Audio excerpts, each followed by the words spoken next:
ఈ శివనంది మందిరం పూర్వకాలం నాటి మనోహరమైన శిల్పకళా రీతులతో ఆవిష్కరిస్తుంది. నవనందులలో 6వది మహానంది, నవనందులలో 7వది సూర్యనంది. ఆ అరుణ కిరణాలు పడటంపై ఈ నందికి సూర్యనంది అని పేరొచ్చినట్లు అవగతమవుతోంది. నవనందులలో 8వది విష్ణునంది లేక కృష్ణనంది. ఇది మహానందికి ఉత్తర భాగాన కడమ కాలువ గ్రామానికి ఆగ్నేయ భాగాన దర్శనమిస్తుంది. నవనందులలో 9వది సోమనంది. సోముడనగా చంద్రుడు అని అర్థం.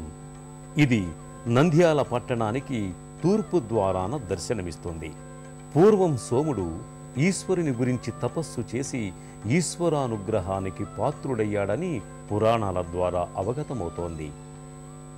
శివశివ అంటేనే వచ్చి భక్తులను అక్కున చేర్చుకునే దయాసాగరుడు మహాశివుడు. మహారుద్రుడిగా దేవాదిదేవుడుగా పూజలందుకుంటున్న శ్రీ మహానందీశ్వర స్వామి వారి కరుణా కటాక్ష వీక్షణాలు అందరి మీద ప్రసరించాలని కోరుకుంటూ అంతవరకు సెలవు. మరి నమస్కారం.